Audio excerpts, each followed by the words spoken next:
Now my one-page report, because it's been rewritten, is now like 6 pages with these long, convoluted paragraphs and whatever. But I'm like, if this is what they want and they're my bosses, I'll send it. Send it to the FDA. I get the phone call. What did you do?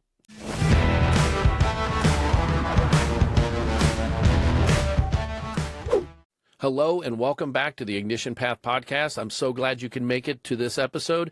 I've got Kimberly Wallbank on with me today from Quality System Services, and she's got a great story about how the corporate world is no longer her thing and how she has generated something inside of what she knew and what she had going for her in that corporate world that just wasn't really, acknowledged and recognized, and what she did about it. So I can't wait for her to share your story. There could be people out there with the exact same story wondering what to do, and Kimberly can be that answer for you. So Kimberly, welcome to Ignition Path Podcast. How are you today?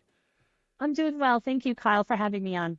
You're welcome. Thank you for coming on. So real quick, just in a nutshell, go ahead and share. I mentioned I kind of teased the whole corporate thing. I've been in corporate myself and didn't do great in it. It was a lot more stress than I ever thought. I'm, as most people know on this podcast that listen to it, I'm a full-time paramedic, and I save lives for a living. And then when I went to the corporate world, I had stress, and they're like, "Wait, Yes. what? It's not stressful to save someone's life?" I'm like, "It's different. I mean, it's stressful, but it's not the same type of stress.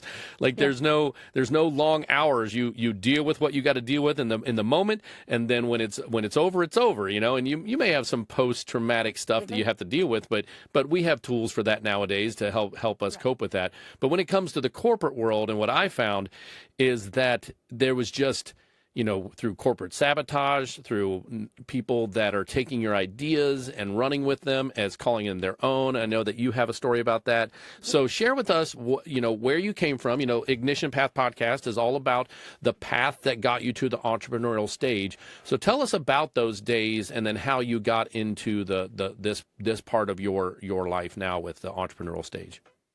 Okay, great. Thanks, Kyle. So I have a biology degree in bachelor's. From Marquette University. And I, back in 97, started working in corporate medical devices, working on vitro diagnostics.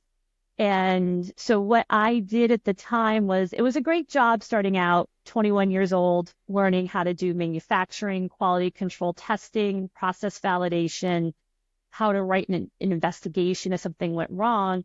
And I was working on products I was proud of because they were tests to determine whether or not you were in the right therapeutic range for the drugs you were taking for cardiac issues. So even though I didn't have, everyone says, "Oh, I have a family member take it." I didn't have any of that, but it was, to me, an important work.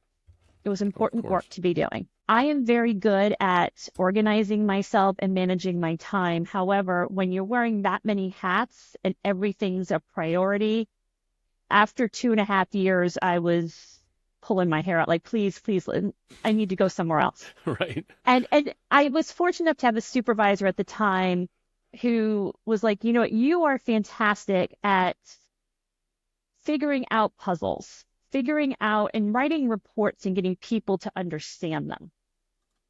And this particular company ended up going under consent decree. And they were looking for people to go help. Now, a consent decree, for those who don't know, is when you're in real big trouble. So this company happened to be in trouble with the FDA. It was a court injunction. So a judge had to sign off. There was a big fine. And they had to remediate parts of their processes, which in pharma and medical device are called quality systems. Okay. So I went and worked under this incredible supervisor who was also a taskmaster, but she was one of those where if you did your job and you were passionate about what you were doing, she'd help you out regardless. And I got to help people. I got to help people on the manufacturing line who were having difficulties filling out documentation. In our industry, they're called batch records. So as you're making the product, you're filling out certain fields, you're getting information from the equipment.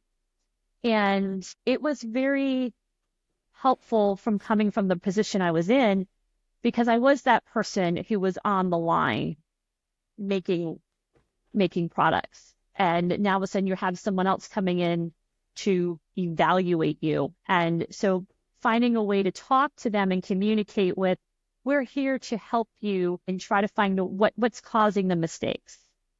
And, once you kind of talked to them that way and understood, you were asking questions to understand what they were doing because they were the experts, information would flow. Like, for example, they're like, I have to fill out, when I'm at this stage of the process, I got to fill out a field on page 2, another field on page 24, and then I have to go back to page 5 and then sign 3 things. So I'm flipping through. Meanwhile, things are still moving on the line. It's like, well, that doesn't make sense. We need to reorder things. Right. Logic. Okay. So a lot of it was logic. But it was one of the first times I learned it's easier when an outsider comes in, gets the information together, and can put the why and why this is important to fix. Particularly when management management sees things in dollars. So did that for a while, but then I got my dream job. Got my favorite. I've always wanted to be an R&D scientist. Okay. When I mean always, I was originally, my goal out of high school and my first few years of college was to be a doctor. But when I realized that wasn't really the right path for me, I wanted to be a research scientist. So got my first job in R&D, absolutely loved it. Felt part of a team. I've had a manager, supervisor who was very understanding, wanted to teach me. I wanted to learn from him. Unfortunately, project was canceled due to funding. They moved me over to another R&D project where it was much bigger, and I ended up, because I only had a bachelor's, ended up being for a corporate term for us, a lab rat for 5 PhDs. So imagine, it was, to put it in Disney terms, it was like being Cinderella with a bunch of stepsisters telling you what to do, and none of them were on the same page.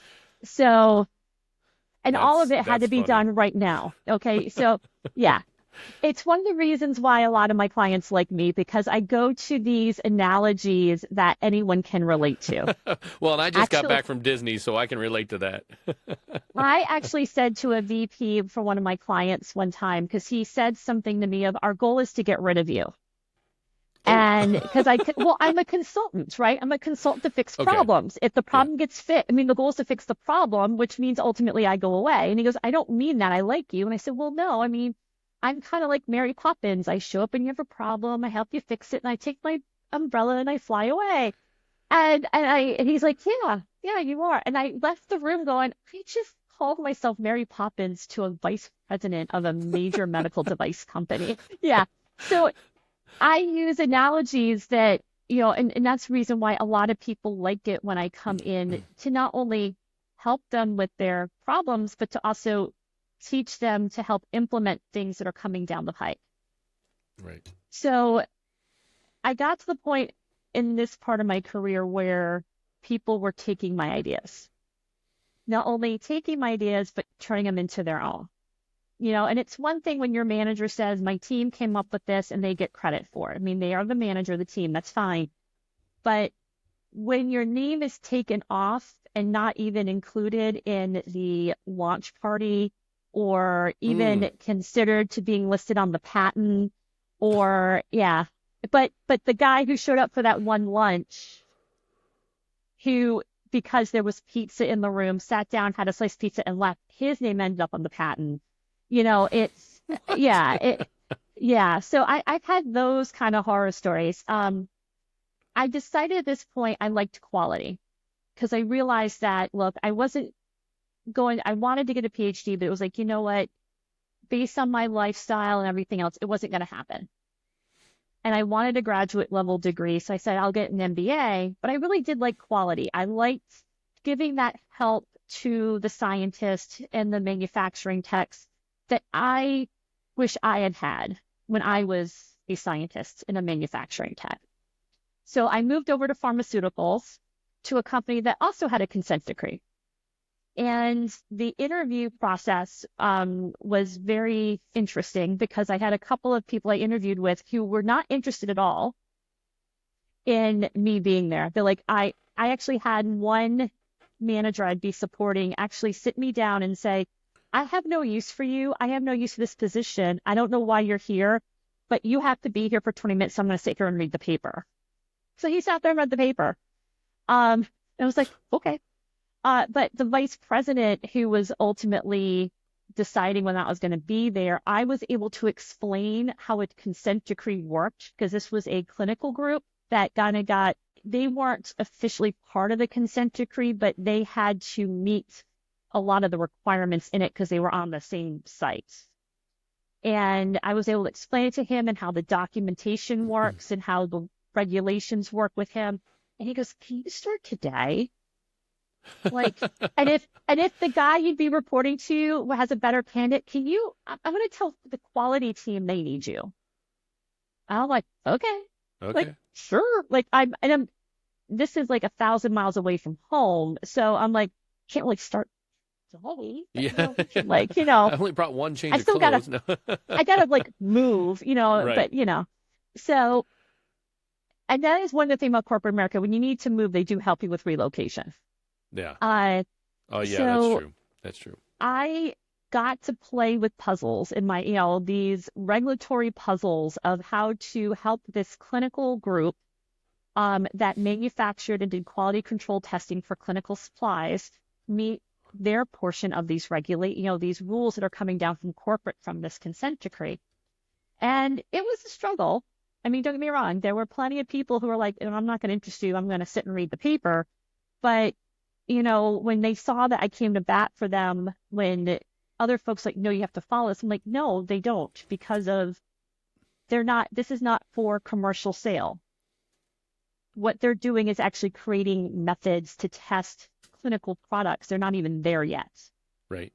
So I was able to back and show I had their back on things. I then got a promotion and to another facility, which was really into the consent decree, became a full-blown manager and managed a group of QA professionals, and they were extremely professional and experts as far as I was concerned. They made it very easy to manage them because it wasn't even managing. It was more of this is where we're going today, like, everyone. We're going this direction. And they're like, okay, we're ready to go. And they knew their roles and did it.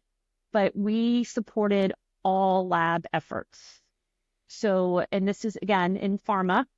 So if it was the micro lab, the chemistry lab, biochemistry, any sort of support they had from the technology groups from metrology, who does all the equipment calibrations, we supported all of them. And the biggest struggle was because I saw them as our customers, is getting them to understand that I had multiple customers and had multiple priorities. So it was a great way for me to learn those strategies of managing multiple customers, multiple clients. And of course, it was an easy way because we're all one company. So how do you, okay, from the grand scheme of things for this product we're working on, which is ultimately the most important priority today? So did that for several years. Absolutely. I even feel bad calling them my team because it was a true team collaborative effort. All those people that worked on that team, it was just, I can't say enough good things about them. I occasionally sneak up on them on LinkedIn to see how they're doing, so because I'm always just so proud of them. And they taught me so many things. The biggest frustration, again, going back to corporate, because they were so amazing, was performance reviews. Now, I don't know about you, but I hated performance reviews. I'm a type A. We all do. I'm a type A. I grew up going to Catholic schools where, you can have all A's, but you got that B in gym or that B in penmanship. There was something, like, they're like, End of the world, your daughter needs to work on this. So I was always, and because of how corporate puts their performance reviews, it's always that parabola, that bell-shaped curve of, you have to have, it's usually 1 to 5, you have to have more 3s than anything else. And so people who should be 5 sometimes end up being 4s or almost 3s because they can't have everyone be 5s. And So so besides me feeling like, oh my God, I did something wrong like a year and a half ago and I'm just hearing about it, but then it gets harped on because HR wants you to be continuously improving. Right. So you're constantly thinking about that one thing you did wrong.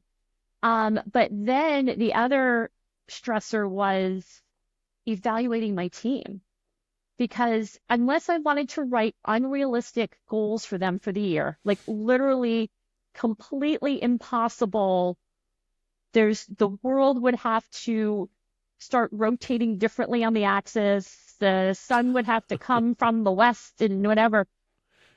I had fours and fives every year. I mean, for everybody, because they would achieve and exceed what I was writing. But as it would go up the corporate ladder, because it had to meet a certain rule, that it was like my fours became threes and my fives became fours. And their answer was, well, we'll just give them a couple extra bucks. I'm like, these are people who are not, yeah, they want the money, but they're also motivated by the recognition of saying, hey, we saw your work and we appreciate it. And yes, we think it was great as well. So got in a little trouble with that a few times because I did not play with the company. I didn't take the company juice all that well. I actually had one employee come to me and say, I want to be promoted. And I was so proud of her. She's like, look, what do I need to do to get to the next level? So I was very honest with her of what I needed her to do, but with the understanding of I don't get to make the ultimate decision. I may be your direct boss, but my boss has to buy off on it, and their boss has to buy off on it, and then their boss has to buy off on it. I said, so if you do all these things, my promise to you is I will go to bat for you with this person. After that, I get no more say. And she was kind of like taken aback, but at the same time, she's like, I'm being honest with you. Like, I have no say after this. And that was heartbreaking. That was Right. really heartbreaking for me and heartbreaking for her. And I did get in trouble because I got called down to HR. I was like, why did you tell her? I'm being honest with my Yeah. employees. Because that's I what you did to me mean, last time. right. I mean, what am I supposed to say? Like, if you do all this, I'm going to I'm going to consider you for a promotion and then not give it to her because 4 levels of management above me decided, because of budgetary reasons, Or because whatever. someone Yeah. else just did better in their role, they get it. That's something I was being honest. She was being honest with me. I wanted to be honest with her. So I then I got laid off from that job, obviously. And then I went back to medical device as site quality head for a very small medical device company. Liked it at first, but then really started to see the writing on the walls. Like, this is just not for me. Mm. Quality, when it comes to pharma and medical device companies, quality is the last line of defense between manufacturing all the way to getting it to the consumer. And what I mean by that is not that everyone wants to do their job well and wants to do it right. It's that things happen. So when those things happen, quality needs to make that determination of whether or not to move forward with technical experts, or do we scrap it, or do we do any sort of rework? And I had management around me that the pressure was just a lot, was just way too much of, we need to get I said, and I was like, no, we can't. I don't have enough evidence, I don't have enough data. And they're like, but our sales. I'm like, our sales won't mean anything if we end up doing a recall. Right. Okay. Our sales will not mean anything for that. Right. And we had been bought out by a bigger firm. And it was helpful at first because at least I had some more higher level quality support. But I did end up doing a recall based on product that had been in the market prior to me showing up to this facility. And there was some determination of like, well, what do you mean you've never done a recall before? I said, that's a badge of honor for quality. Of If course. you've been in quality, if you've been in pharmaceuticals and you can say, I've never had to do a recall. I mean, that's like winning the EGOT or a couple of Nobel Prizes. It's like you did your job so well, you didn't need a recall. So we so I had to learn a recall, which in a recall is time consuming besides being very expensive, particularly when your product has hazardous labels on it. Because now you're not only dealing with the FDA, you deal with the Department of Transportation. Mm. And if you don't want to be fined by the FDA, you sure as hell don't want to be fined by the Department of Transportation because they'll fine you for every hour you're out of compliance as opposed to every day. Uh, yeah. So, well, again, you're crossing state lines, Yeah, and yeah, yeah. you have a bigger chance of harming, The civilians. ecosystem, yeah. Yes, absolutely. The Yep. ecosystem, everything else. So I wrote a report. I had to write a monthly report for the FDA. And I remember the person I talked to in the FDA, absolutely, at first she kind of rubbed me the wrong way because I was a little nervous about talking to her, and she was very much a bureaucrat. Very much my hours are 8 to 4:30, which means I leave at 4:30, which means I'm not answering the phone after 4:15 because I'm leaving at 4:30. Right. So she's like, okay, this is what you need, and go forward for me. I'm like, okay. So I wrote out the report, and I'm one of those make it simple. Okay, make it simple. I don't want to give her any more information than she needs. She's, the FDA is asking for these 20 pieces of information. I'm going to give a paragraph saying this is the company, this is the product, here's the information that's requested per regulation, whatever. And I bullet pointed it out, signed it at the bottom. It ended up being 1 page. I got a call a couple days later. This is the best report I've ever seen. Hmm. Can I use it at a conference? Like this, we want to show this as the gold standard. I get 20-page reports over just 20 bullet points. I don't need to hear agonizing, you know, you pining over these data points. I just need to know the data points. And I was like, okay, great. So again, thought I had won like the Olympics and, Nobel Prizes and, Oscars. And I was telling everybody like, we did this, and everyone was like, that's great. That's great. Okay. Say, well, the corporate people then decided, well, we didn't get to see the report.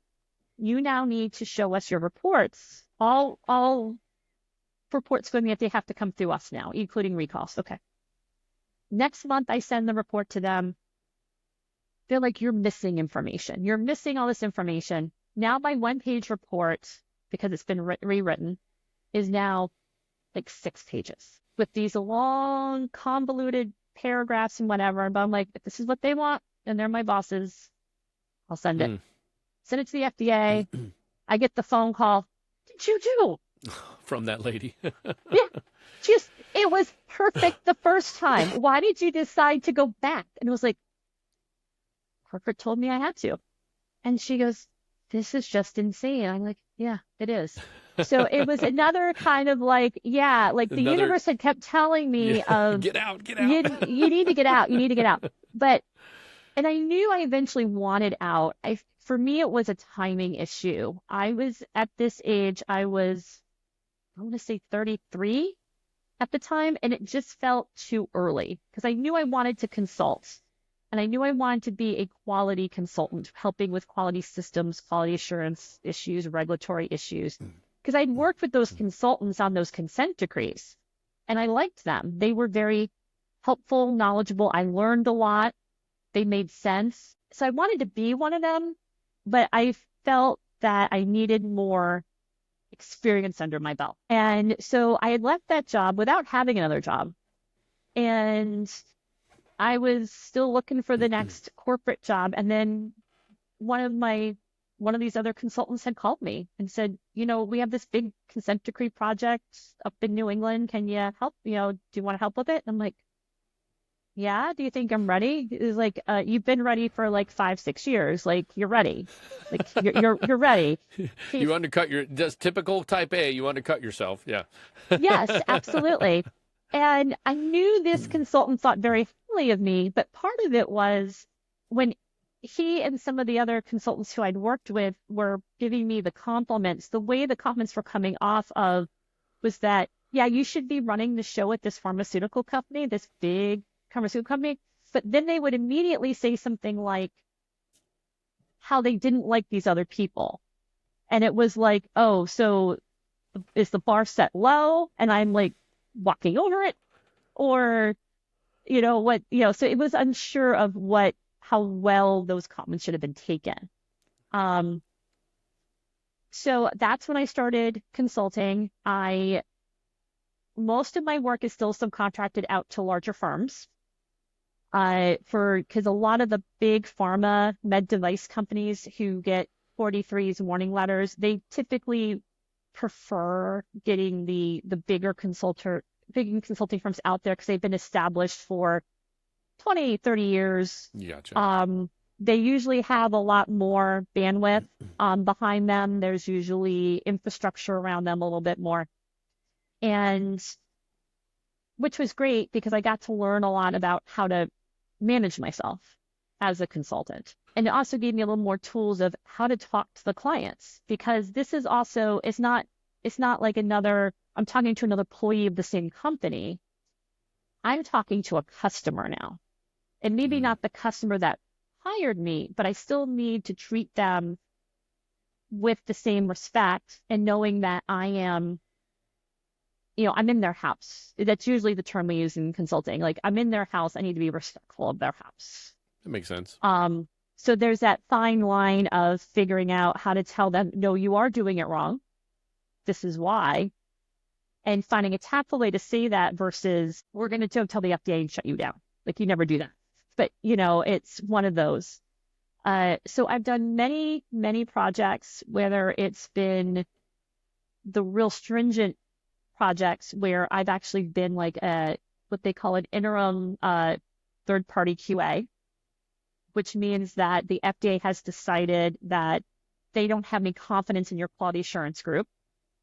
So while QA is getting their ducks in a row, they have someone like me come in and do the reviews behind them and say whether or not, yes, they did it right, so I'm going to sign off, or no, there's these additional issues you didn't think about. And a lot of times those are pushbacks because manufacturing told them, no, this is fine, or, the techs told, engineering told them it was okay. So it may have been a younger QA person who just didn't know. It was like, okay, well, they are the technical experts. I'm just going to sign off. And it was like, well, I get what they're saying, but it's not documented that way. So if you were to go, you QA, in front of the FDA to explain it, I don't think you can, because it's not written that way. Gotcha. Well, that's, wow, what a path. I'm telling you, that's, you took just the years, how many years did you bang your head against the wall thinking, I need to be out, I need to be out? About 13. Oh, wow. Oh my gosh. Yes. I was like maybe 13 days when I was like, I got to get out. Well, I was lucky enough to be able to go right back into the medical field because Right. I never left. I stayed part-time. So I just called my old boss up and like, you got a full-time spot for me? I'm like, this is not for me, man. I do not like this corporate life. So he's like, absolutely, come on back. So real quick, when it comes to this path that you have, so how many years now have you been your own consultant and your own boss? 14 years. 14 years. So you were in it for 13 years, and then now you've been your own boss for 14 years. Yes. So through that process, you've probably been able to, you've had some ups and downs, I take it, and just like any entrepreneur, had some goods and bads. What would you say is like one of the most, what's the advice you would give to any entrepreneur out there listening to this that is either one, just starting a new fresh path that they needed to get to because of 13 years of banging their head against the wall, Yeah. and then what would be one advice that you could give to them to give them support through that process, or someone who's thinking about going into that, like what do you use your 14 years of your being your own boss and find one thing that you can tell them that they can focus on to get to a spot where is going to be more comfortable for them? I think you kind of answered the question yourself, and it's have the right support system in place. It is very, very difficult to do this on your own. extremely difficult. Most of the consultants I work with are married or have retired from industry, and so they're doing this kind of part-time or just as an extra income. And when you're doing it, and this is kind of where that age fit in of was I ready, was not just am I educationally ready, am I financially ready to do this? And because I had been laid off, it just made me financially ready. Like I need to pay bills. Sink or swim. Um, so because one of the things that happens a lot, particularly in pharma and med device, is when those two industries lay off, particularly lay off middle management or people in senior technical roles, they tend to go, I want to be a consultant now, because they get that, I don't want to do this, but they don't understand the costs, and not just the emotional cost, but the financial costs. You got to get all these insurances. You got to get our version of medical malpractice insurance, Okay. omissions and errors for your professional liability. You got to get business insurance. You're building a website. These things cost money, and they cost money to maintain. One of the things that helped me was, again, subcontracting myself out to larger firms, but they're always not going to guarantee you work. There's no guarantee of work. And so understanding that cost, having that support system of people who understand what you're trying to do, respect your path, and can help you navigate some of these financial things, or be like, you know what, I'm going to be okay. If I'm not working for 3 months, I'm going to be okay. Or if I'm not working for 6 months, I'm going to be okay. But once that 7th month hits, I better be working. So I need to be, by month 2, be working to make sure these companies or myself are getting me my next client. Right, right. So that's great advice. And, when it comes to what your biggest pain point is now that you've been into it for 14 years, like what is one of the toughest things that you're dealing with right now in your entrepreneurial, world? Like, because you're your own boss now, you do pretty much anything you want to do. So what would be your biggest thing that is facing you right now that stresses you out the most? Mine right now is how slow the market is. So getting clients right now it's getting better. It is getting better. Since we got to August and now September, it's getting better. After the pandemic, there was a slight increase in work, and then all of a sudden it died out. It was like everyone had COVID fatigue.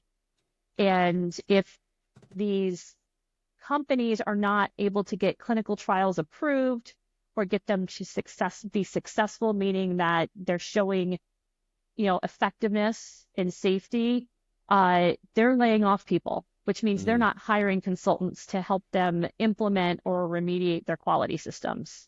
Because what they're trying to do is keep the people they have, so they're going to move them in those positions, kind of like what that other company did to me.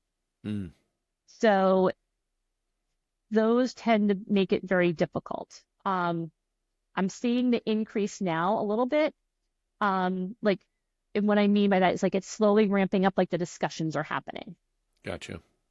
But getting the understanding of, just because you're at a discussion doesn't mean you have that contract. Of course not. And getting to that contract could take months.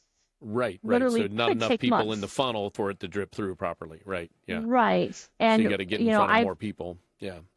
And I've taken I've done many coaching sessions with people, like how to be a consultant and how to be a coach. And a lot of them focus on business to customer as opposed to B2B, which is what I am.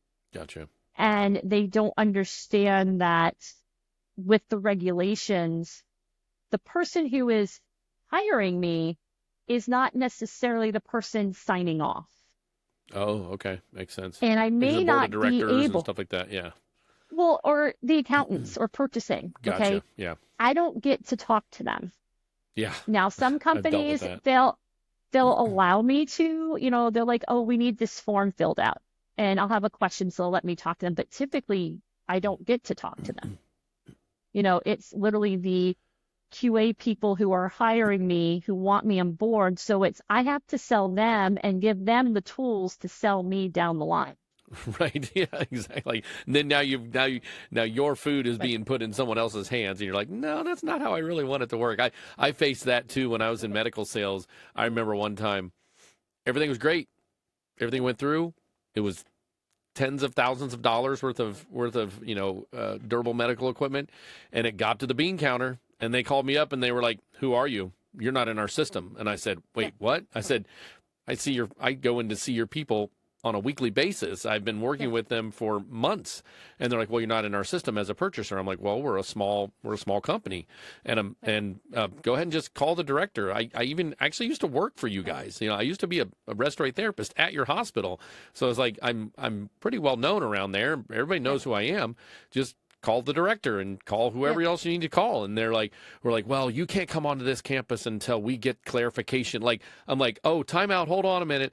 I'm now a paramedic and I bring patients down to you guys. Am Yeah. I restricted to come to your campus when I'm not in the medical sales, category? Yeah. And she goes, well, that's a different one. I'm like, and by the way, I want your boss and I want your Yeah. boss's boss and my boss are all going to get on a phone call together Yeah. because the way you're treating me right now is inappropriate, and we need to make sure we get this solved. And I'll do whatever you need me to do when it comes Right. to putting me into your system, but you don't need to be. And it was way nastier than how I'm explaining it. I mean, Right. it was one of those where I was like, what? I was off the phone, like, wait a minute, what Yeah. is going on here?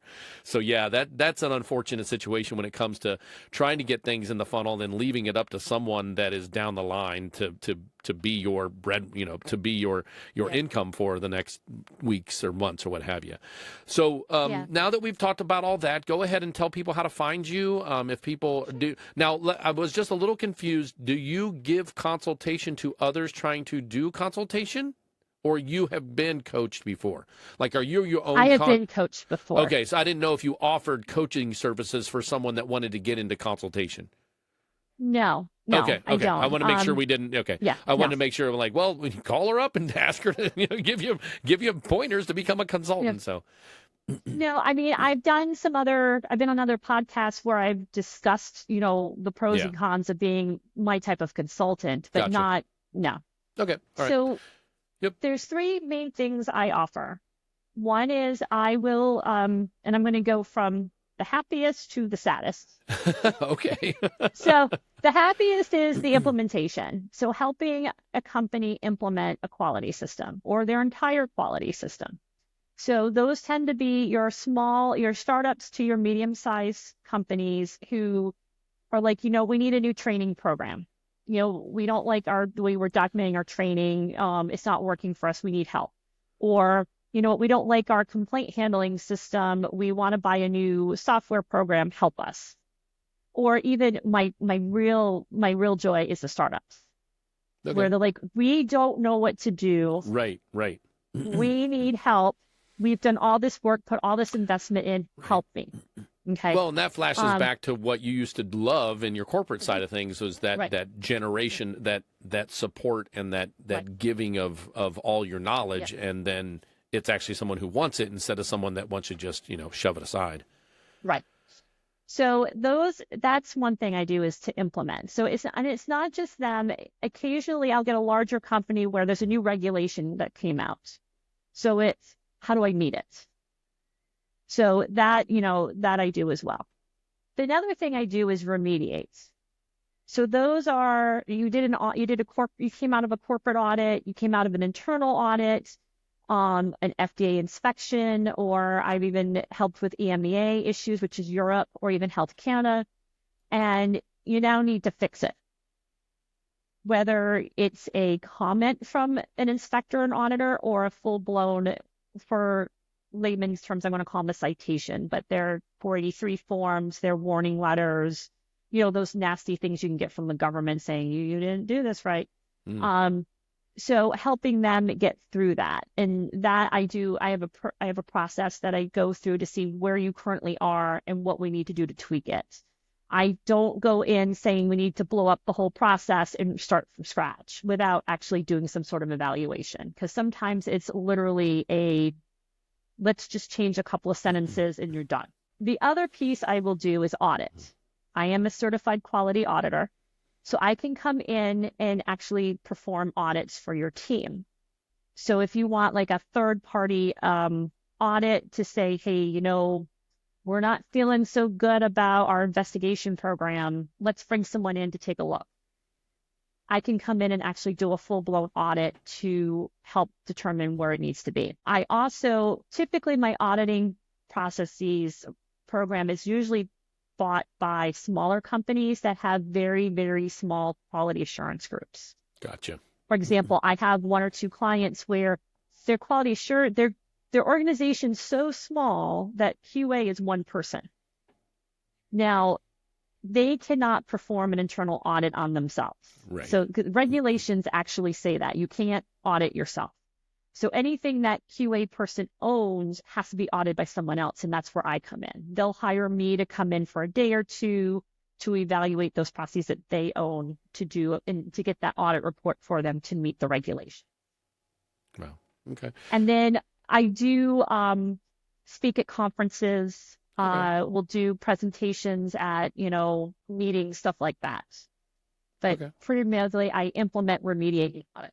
Awesome. Awesome. And how can they find you? Is it a website or email? Like, I'll put all that, of course, I'll put all that Sure. stuff in the comment section or in the show notes and all that. But Sure.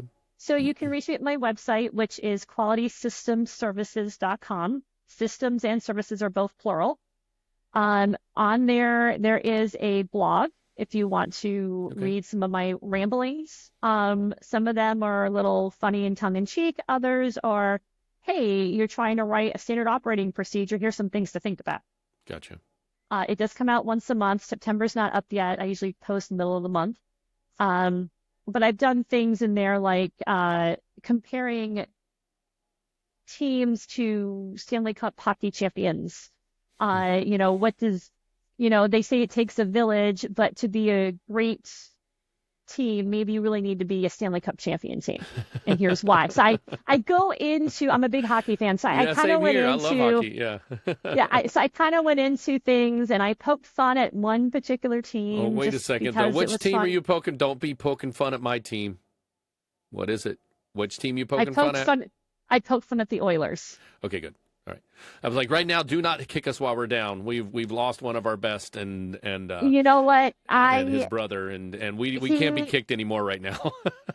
I grew up in New England, and I watched him play, and I've met him once or twice at charity events, and I didn't get to meet his brother, but John was just an amazing man. Yeah. I don't know. There's no real words to describe how wonderful he was. Yeah, he's been very well received here in Columbus and well loved by the community. And it shows even leaving Calgary like he did. It's one of those things where they loved him still. They didn't boo him when they came back. And they're just as hurt as all of us are. I mean, the whole hockey world right now is crushed. So, yeah. Well, I think too how he left, he was very honest about why he was leaving, and it was leaving because he wanted to be in the same country as the rest of his family because the pandemic kept him away.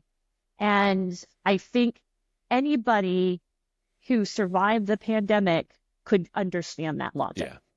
It wasn't a money thing. It wasn't, I don't like the coach or the GM. It was legitimately, I want to be able to spend more time and see my family. Yeah. So I think anyone can relate to that. But yeah, I poke fun at the Oilers, particularly Connor McDavid. Yes. Well, all right, we're on the same page now. Yeah. So the logic in the whole thing is that just because you have the best player in the entire league doesn't mean you're the best team. Yeah. Yep. You're going to win as a team, not because you have this great guy. So they came close. Woo. That was a heck of a series. But Well, I wrote this blog. I wrote that one, I think, not last year, but the year before. But I keep posting it on LinkedIn, and I'm like, it's still relevant. Okay, maybe they'll do a little better. But I did not poke fun at the Blue Jackets. It was the Oilers. Good. But you can also find me on LinkedIn. Okay. My company has a page. I have a page. I post regularly on random topics that are in industry. Occasionally I do soapbox posts. which are me ranting about something I don't like in the world. For example, I ranted about, or I'm about to rant. I think it's one of the ones I have scheduled maybe is those mass emails where everything is, hey, and then they insert your name. Yeah. It's like, you want my money? Could you at least not talk to me as if we've been I'm a best buds robot. since high Yeah. school? You Yeah. know what I mean? At least say hi or dear, or, greetings, something a little more professional, Right. those types of things. But yes, I do some soapbox ones. I just did one, I didn't call it my soapbox post, but on education. I'm Okay. very big on, I went to Marquette. I'm very supportive, not as much financially as I'd like to be, but more volunteer wise, whether they like it or not. Um, they, in sharing what they need to start teaching Mm. students that are coming up that took my path, Yeah. because I Yeah, don't want them. there's all kinds of stuff. I've had multiple guests on that. I mean, I had on my mental health podcast, I had a guest to come on who is in the mental health space, and she's now in the world, and they're like, it's completely different than what she was taught. And she said that's a problem because they didn't prepare me for the real world. And we've got to change the curriculum. So there's a lot of curriculum changes that have to be done. And I've got another person that is I'm his coach for podcasting, and he's going back to marketing school. And the big thing with him was he asked him before he chose what school, what are you teaching? What is your curriculum? Right. Do you have this, this, and this? Is this part of your teaching? Yep. And they're like, yes. And he's like, all right, I'll come and even talk to you to come to your school, because if you're teaching old stuff that's not relevant now, it's why do I want to come and waste 4 years just to have the employer teach me? Right. I mean, my frustration was they taught, the biology program back in the 90s was you're going to be a doctor or you're going to become a professor or a PhD research scientist. That was really what they were preparing you for. Or you were taking biology classes because you were a biomedical engineering student or a nursing student. Okay. So when my path changed from medical school and I couldn't afford or wasn't ready to go for a PhD, and I'm like, I want to go into industry. What does that look like? And you're talking to professors. Career services was sending me to sales, and I'm like, I am an introvert, like me in sales. Like, you want me to go, hey, look at this. I could not do that. I respect those people, but I just couldn't do it. There was it didn't prepare me to work in a lab after just getting my undergraduate degree. Right. And so my latest post, because a lot of universities just came back, and I've been doing a lot of cold calls with startups. And one of the things I share with them is you don't need to hire me right now because you don't need me right now. But I'm telling you to save yourself time, energy, frustration, and just pulling out your hair. Document everything and anything right now and explain why. Why did you do this? Why did you change from agent A to agent B? Why did you do that? And I'm talking to people who have PhDs who just graduated from Ivy League schools and these big schools, and they're like, I never thought about that. And it's like, how did they? And it was like, how are we still not preparing people of how to document these things? Yeah. Yeah. So I had a post about this is important to teach how to write an experiment, Right. how to justify what you're doing, because someone's going to ask you, whether it's now or 10 years from now. And the FDA is very good at asking you 5-10 years later. Of course they are. And what's not helpful is not only you not remembering, but maybe you're no longer with the company and now Right. someone else has to figure it out. Yeah. Or to go back to dollars and cents that managers and directors love to talk about, is there's an issue with the current process. They need to make a change. They don't know that you tried this other way before, so they're trying it now and it's backfiring. They just spent money. Right. Whether right. it's $50 to $50 million to do something that has been tried before. And if it had been written down, kept somewhere, and had a justification with it, they would not have wasted that money. Right. Well, you've heard it here first, everybody, on the Ignition Path podcast. Give Kimberly a call so you're not wasting money. There it is. There's the takeaway, everybody. So we're gonna start. I used to tell everybody that we had little nuggets of information that came in. Ooh, that's another nugget. Well, I'm gonna change the term. We're gonna call it takeaways because the software that I'm using actually captures takeaways after the conversation. And if I mention that it's a takeaway, it'll put it in there. Okay. So now I'm going to have like 6 takeaways because I just said takeaway 8 times. So, Right. Well, Kimberly, thank you so much for coming on the Ignition Path podcast. Don't forget, everybody, to like, share, subscribe.